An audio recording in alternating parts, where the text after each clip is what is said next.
দুইটা ছেলে যাদের বয়স সেম, দুইজনের বয়স 20 বছর, দুইজন একই পরিবেশে বেড়ে বেড়ে উঠেছে, একই পরিবারের সন্তান হতে পারে, একই স্কুলে পড়ালেখা করেছে, একই খাবার দাবার খেয়েছে, একই রকমের সমান সুযোগ সুবিধা পেয়েছে, কিন্তু একজন গ্রো আপ করেছে, শাইন করেছে জীবনে, একজন করতে পারেননি।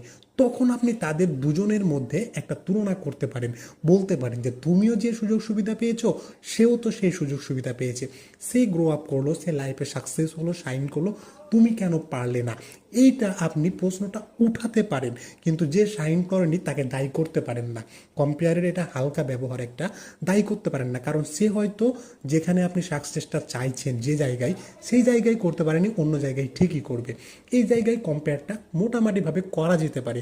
আর যেই জায়গায় কম্পেয়ার করা যাবে না, তুলনা করা যাবে না মানুষকে, সেই জায়গাটা হচ্ছে যে একটা ভিন্ন পরিবেশের মানুষকে আরেকটা ভিন্ন পরিবেশের মানুষের সাথে তুলনা করা। হতে পারে একটা দরিদ্র পরিবারের সন্তানকে একটা ধনী পরিবারের সন্তানের সাথে তুলনা করা। দেখুন, দুইজন দুইটা পরিবেশে বেড়ে উঠেছে, দুইজনের লাইফ স্ট্রাগল, দুইজনের আলাদা আলাদা বিষয় রয়েছে।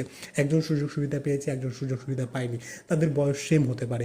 এখন আপনি দরিদ্র পরিবারের সন্তানটিকে যদি আরেকজন বা পাশের বাড়ির যে বড় লোকের সন্তানের সাথে তুলনা করেন যে তার বয়স 20, সেও তো তোমার সময় বয়সী, একসাথে খেলাধুলা করেছো, সে জীবনে শাইন করেছে, তুমি কেন করতে পারোনি? তাহলে এটা আপনি রং করবেন।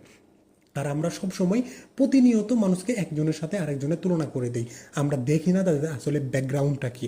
হাতের 5টা আঙ্গুল দেখুন তো, 5টা আঙ্গুলকে যদি আমি কম্পেয়ার করতে পারি, একটার সাথে আরেকটা তুলনা আপনি করতে পারবেন? কখনোই করতে পারবেন না। তাই বলে এই 5টা আঙ্গুলের গুরুত্ব কিন্তু কম না। আপনি যদি এই আঙ্গুলটাকে এই আঙ্গুলের সাথে তুলনা করলেন এবং বললেন যে এই আঙ্গুলটার গুরুত্ব অনেক বেশি, এই আঙ্গুলটার নাই, তাহলে আপনি এই আঙ্গুলটা কেটে ফেলে দেন তো। গুরুত্ব বুঝতে পারছেন কিনা? আসলে প্রত্যেকটারই গুরুত্ব রয়েছে। প্রত্যেকটা মানুষ তাদের জায়গা থেকে তাদের লাইফ স্ট্রাগলটাকে বেটার করার চেষ্টা করছে। সুতরাং কখনো মানুষকে কম্পেয়ার করবেন না, তুলনা করবেন না, কারণ মানুষকে একজনের সাথে আরেকজনকে তুলনা করলে মানুষকে ছোট করা হয়। তাহলে আপনি ইন্সপায়ার করতে পারেন, বলতে পারেন একজনকে দেখিয়ে যে দেখো, তোমার সেম বয়সী, একসাথে খেলাধুলা করতে, একসাথে সব কিছু করতা, সে এখন বড় হয়ে গেছে, সাকসেস হয়েছে, তুমি এখনও হতে পারোনি। তুমি তাকে দেখে শিখতে পারো, তাকে অনুসরণ করতে পারো, তার সাথে ছোটোবেলায় যেমন মেলামেশা করতে, তার সাথে এখনও মেলামেশা করতে পারো, তার সাথে তার কাছ থেকে কিছু শিখতে পারো।